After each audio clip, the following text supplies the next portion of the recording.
We get into some final thoughts before the college football season finally starts. Also, would we take a guaranteed 9-3 record? And to end the show, 5 best bets heading into week 0. Yep, let's go. Our Locked On Spartans, your daily podcast on the Michigan State Spartans, part of the Locked On Podcast Network, your team every day.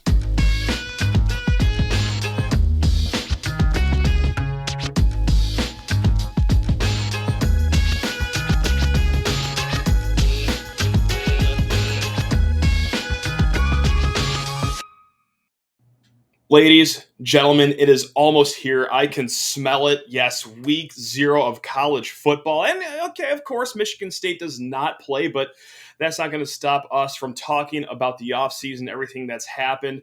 Also, well, would we take that guaranteed 9-3 record? Who's to say? But before we get to any of that, today's episode is brought to you by BetOnline. BetOnline has you covered this season with more props, odds, and lines than ever before. It's BetOnline where the game starts.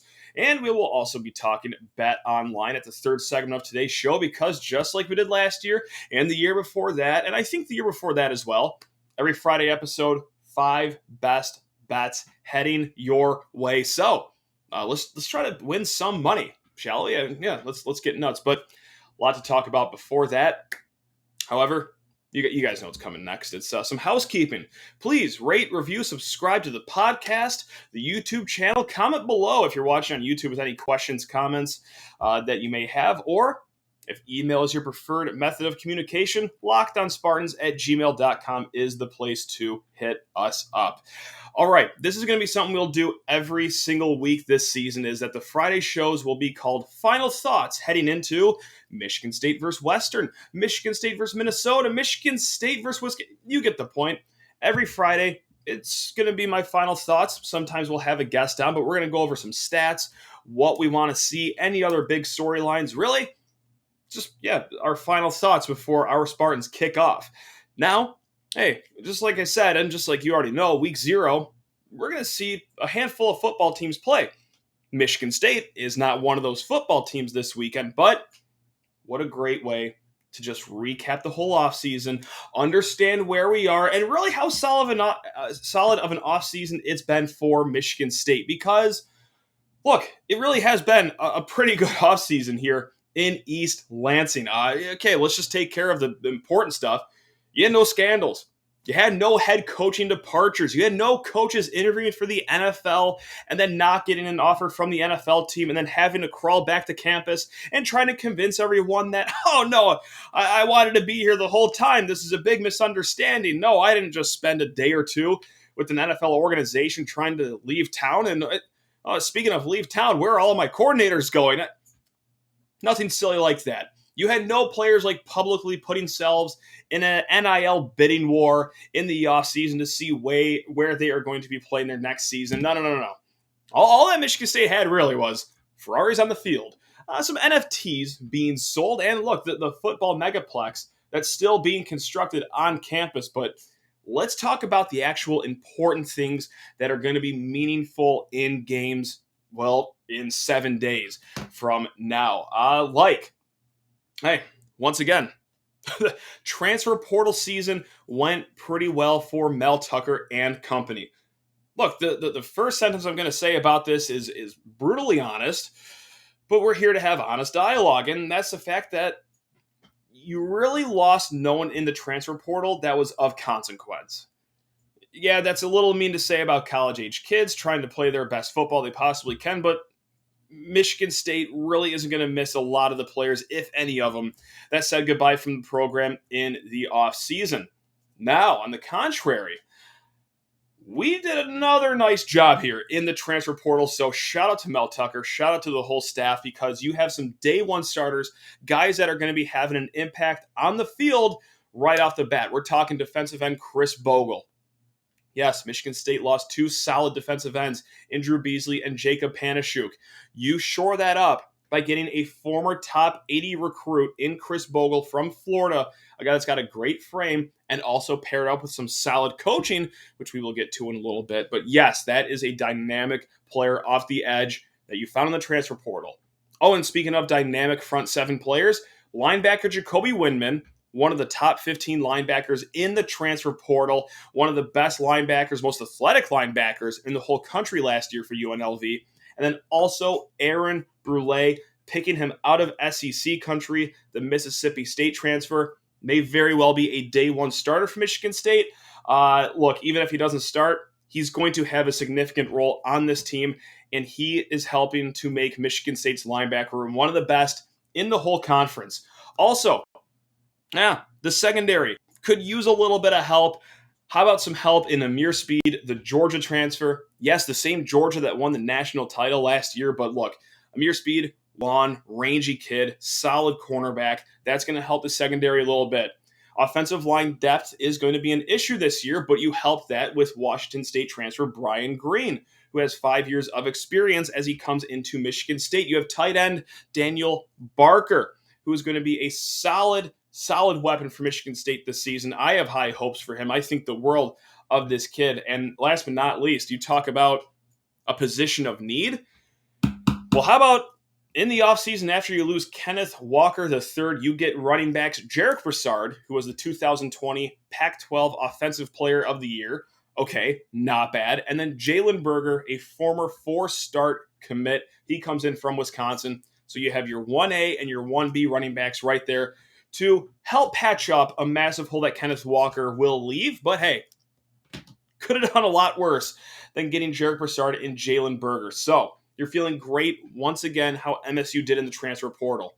Also, let's talk about the players that have elected to come back to Michigan State for another season. Of course, we're talking Xavier Henderson, who in the middle of last season looked like it was going to be his final year. He even said so himself that it's going to be the NFL for him after this season, but he comes back for another year. So not only do you have a strong player, but you have a strong captain and a strong voice in that room coming back to lead a secondary group that really needs any help they can get. And Xavier Henderson is going to be a big solution to that big problem Michigan State had on defense last year. Also, Jaden Reed comes back. He turns down going to the NFL, comes back for another year with his former high school teammate, if you've never heard that before, in Peyton Thorne. So, look, you already know this by now, needless to say, but let's say it anyway. One of the most explosive players in the Big Ten, whether it be receiving, whether it be returning punts, whether it be returning kicks. It's a guy you feel pretty good about coming back to Michigan State. And also, too, Bryce Behringer, coming back for his graduate senior season. And then also, too, let's not forget, Jarrett Horst, and him coming back to Michigan State was in the air for a good portion of the offseason, especially the start, obviously. But yes, he is coming back to anchor that left tackle position. So that could have been a lot worse going into this offseason in the offensive line room should Jarrett Horst have not have come back. But hey, here he is. He's back. And also back this season is, just like we said, look, Mel Tucker's back, okay? Tuck coming. He's not going to LSU or anything like that. You kept your offensive coordinator. You kept your defensive coordinator. And Michigan State is just one of 3 Big Ten programs to say they kept their head coach, offensive coordinator, and defensive coordinator in the offseason. You also added Brandon Jordan and Marco Coleman, 2 of the most electric hires made across college football this offseason. If you don't believe me, ask any of the top 200 recruits that have committed to Michigan State that play defensive line. We're talking Jalen Thompson, Andrew DePate, By Job. Oh, yeah, and also, how about the players that are currently here? I don't know if they get Chris Bogle if they don't have Brandon Jordan here. So, yeah, the coaching staff is making an immediate impact. And last but not least, too, let's talk about the quarterback battle. Oh, yeah. There isn't one. There is no quarterback battle. There is no drama. That is the number one position group that you want shored up going into a season. And look, Peyton Thorne coming back strong. All the talk about him has been positive this offseason. Of course, he's got to put it up, or everyone else has got to shut it up, including myself, because I'm one of these people that are very high on Peyton Thorne.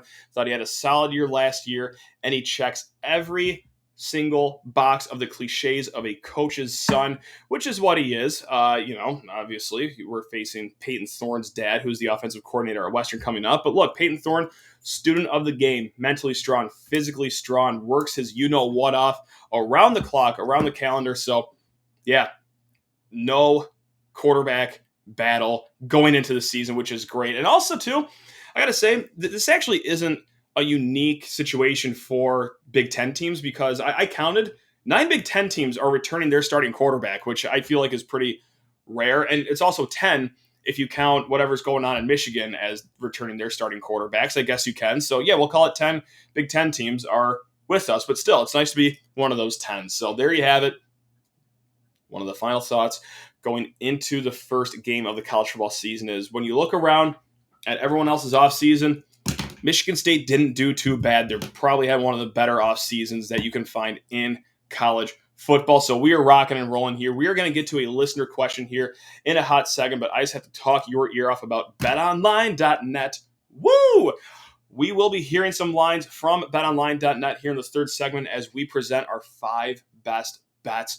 And we are doing our best bets with BetOnline because, well, they are the best website out there.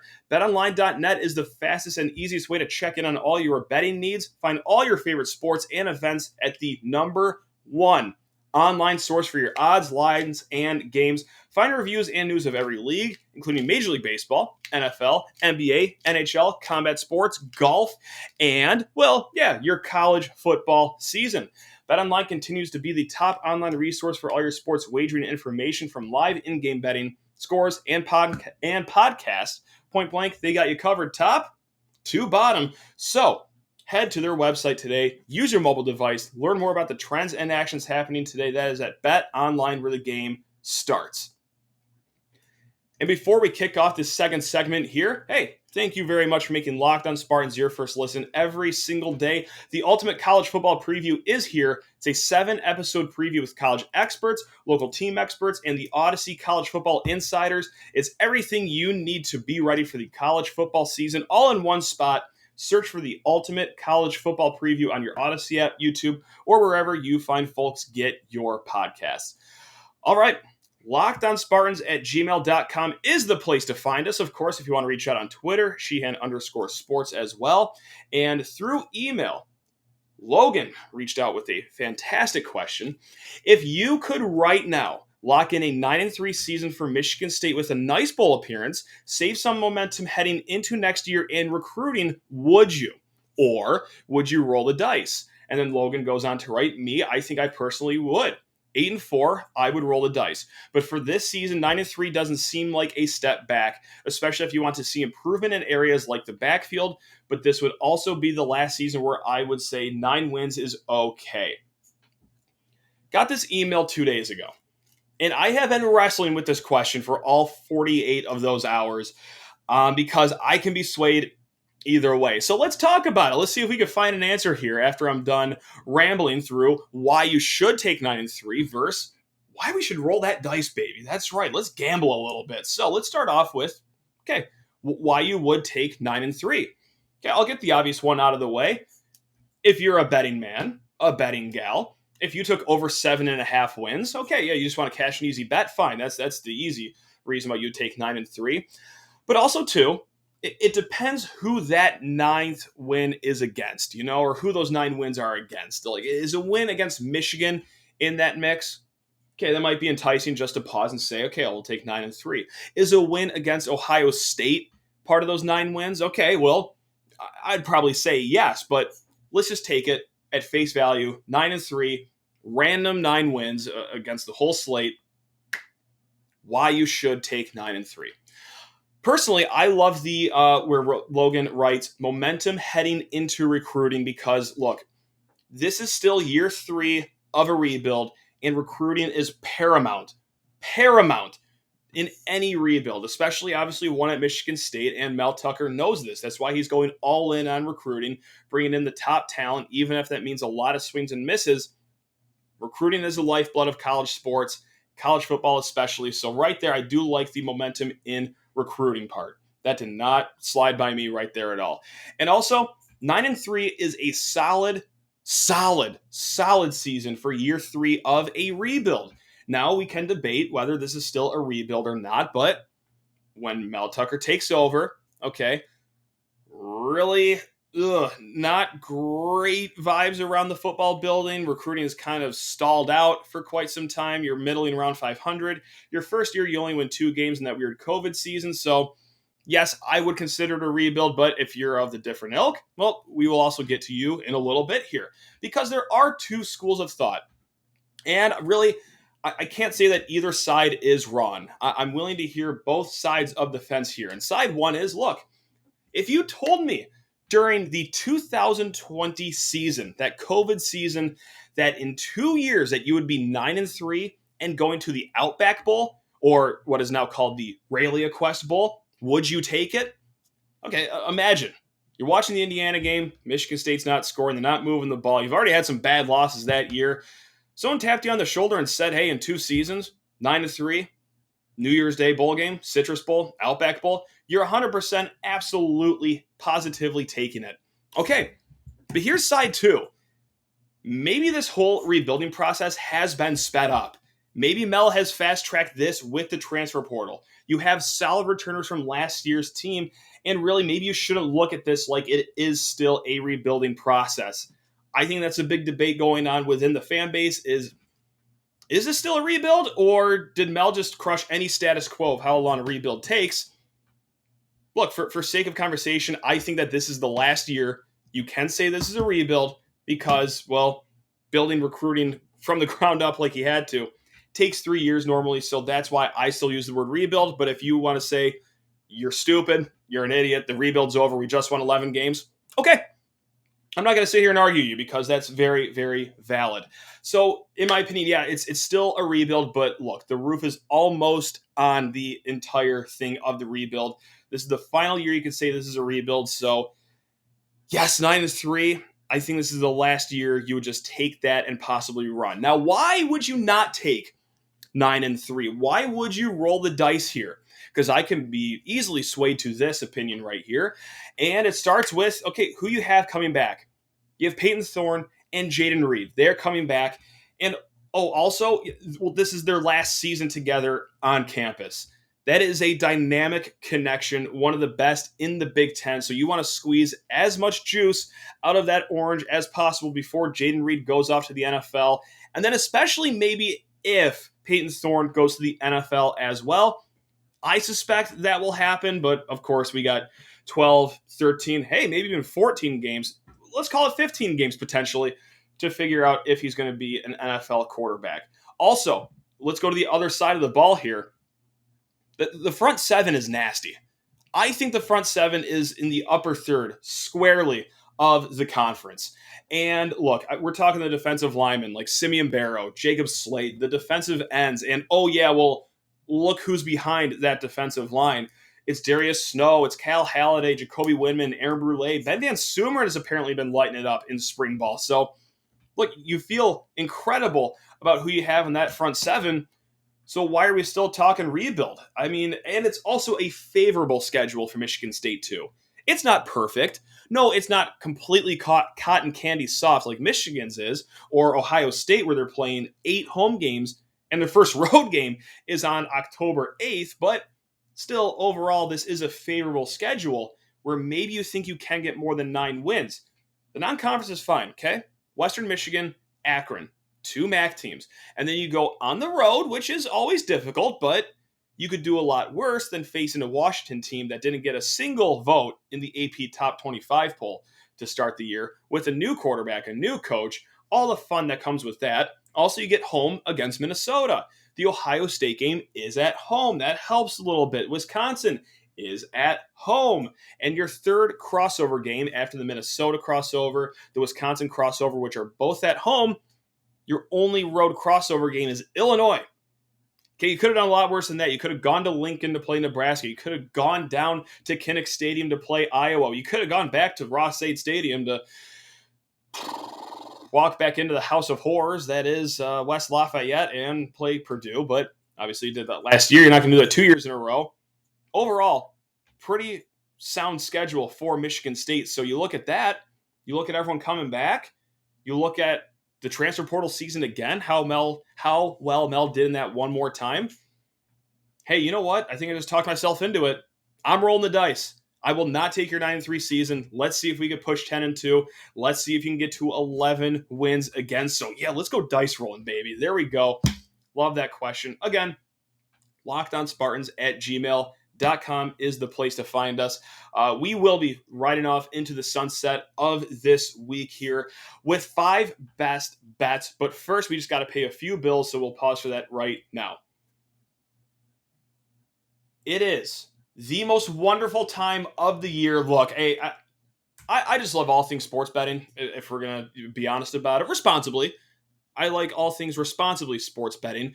Baseball's fun. Golf, I do love, but there is nothing better than wagering some U.S. currency on college football. So let's do that right now. Every week we will do this. 5 best bets. We are getting all the lines from betonline.net. And well, let's get rocking and rolling here. We're going to start off with the 12:30 game, which I have 2 bets in coming up in sunny Dublin, Ireland. Yes, the heart of Big Ten country. We have Nebraska. We have Northwestern. The total is 50 on the nose, and Nebraska is 13-point favorites. I do enjoy the over in this game, which does sound pretty crazy. That, oh my God, 50 points. That's a lot of points, especially for 2 Big Ten teams, especially for the oddities of having to travel across the Atlantic, play in a different country. That's a little bit of an X factor, of course, but how about this for a stat? Nebraska, ever since Scott Frost has stepped back on campus as head coach, every year their first game has gone over that 50-point total. Now, whether that's because of Nebraska's offense always clicking early, that's a big reason. Or sometimes, on the contrary, maybe their defense doesn't click necessarily as well. Regardless, these totals in the last, 2018, 19, 20, 21, last 4 seasons, we're climbing over 50. So we are going to be taking over 50 in this game. And also, I do like Nebraska minus 13 as well. I understand.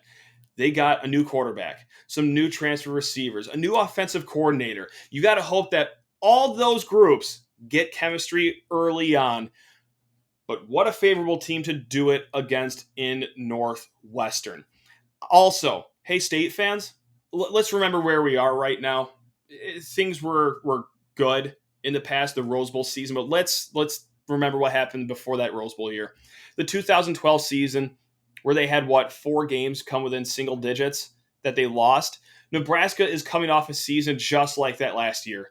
9 losses, all them single digits. They lost in heartbreaking ways. They need to find the inches, like Mark D'Antonio used to say, but instill belief as well. I do not think Nebraska ever calls off the Dogs this game. If they're up 20 points going into the fourth quarter, I think Scott Frost is going to say to himself, why not make that 30? Why not make that 40? I need my team to believe in themselves as early as possible in any worse way. And also with that too, I'm not sure how much I trust Northwestern to be playing from behind. Yes, they return a lot of starters from their offense. What's that really saying though? I'm not too encouraged by their quarterback situation. Yes, I do like their running back, Evan Hull, and he will be part of the passing game a little bit, but how much are you going to be running the ball if you're trying to play catch up the entire game? So, yes, I think Nebraska gets on the right side of the win-loss. They don't start to lose contagiously like they did all season last year, and I do like Nebraska minus 13 for those reasons. We got one other Big Ten game we will hit on as well. It is Wyoming. It is Illinois. Illinois is 11-point favorites at home. But we are cowboying up. We are taking Wyoming plus 11. And here is why. Wyoming returns Mountain West second-team running back Titus Swen. All right? Hey, Wyoming, they like to run the ball a lot. Last year, their running versus passing splits very heavily skewed towards running, amongst the highest percentage of run plays in the nation last year. And as we look on the other side of the ball, Illinois is replacing 3 defensive linemen. Okay, they are also replacing 2 linebackers. Wyoming's going to want to keep this game on the ground, and I think they will. It's going to be a low-scoring game, so when it balloons up to 11-point spread, sometimes in a low-scoring game, it just takes one bounce of the ball to keep it comfortably in that double digits. So, yes, we are riding with Wyoming because of their run game and keeping this low-scoring. So, cowboy up, baby. As we go to bet number 4, Goodness gracious, God bless your heart if you watch this game. Who are you kidding? Of course I'm going to watch this game. It is UConn hitting the road versus Utah State. Holy crap, I can't believe UConn is still playing football. Look, Utah State is 26.5-point favorites at home. And I'm not going to overthink this one. I'm taking Utah State. Utah State, Logan Bonner led the Aggies to a great conference-winning season last year. Their head coach, Blake Anderson's back. Their offensive coordinator is back. The offense for the Aggies was the straw that stirred the drink for them last year, and they have the core there still on campus. And more importantly, UConn is still UConn. I don't need to elaborate on that. I'm absolutely positively taking the Aggies minus 26.5. And then last but not least, this might be one of the worst football games of the entire season, but you know what? When it's week 0, you eat up any slop that is served to you. I will be watching this game, no doubt about it. We're talking Vanderbilt going to the islands over in Hawaii. Hawaii is a road 8-point underdog, and I can't believe what I'm about to say next, but I'm actually going to bet on Vanderbilt. I never thought I'd say that the rest of my life, to be honest, because Vanderbilt stinks. They suck. They're horrible. Things are a lot worse somehow. Against all odds, things are a lot worse for Hawaii. Things are not going well for Hawaii at all, actually. We're talking about a team that almost quite literally shut their program down in the offseason. And this isn't me trying to be funny. Like, no, those were actual conversations had by the university if they should stop playing football at Hawaii. Their stadium got condemned. They will now be playing in a makeshift 9,000-seat high school stadium, by far the lowest in the FBS. But look, how much do stadiums matter? Probably not a lot. But here's what does matter. In the midst of a wonky offseason where they're in limbo of if they're going to play football this year, they also saw a ton of their production leave. And by a ton of production, I mean they are returning an FBS low 28% of production from last season. That is tied with Nevada for the worst in the country in the FBS. So, yeah, these bookmakers aren't putting Vanderbilt, of all teams, 8-point favorites for no good reason. When you have a bold line like that, there's reasoning behind it. So, unfortunately, we are going to be taking the Commodores as 8-point road favorites. Wow, what a sentence to say out loud. But yeah, so to recap, the 5 best bets are over 50 in Nebraska Northwestern. Nebraska minus 13 against Northwestern. Wyoming plus 11 against Illinois. Utah State minus 26.5 against UConn. And then Vanderbilt minus 8. Can't believe that's a sentence I can say out loud. Anyway, that is what we are doing for our 5 best bets. Go make some money. Do it responsibly, though. Don't be a knucklehead. Come on. We got to save money for the rest of the fall here.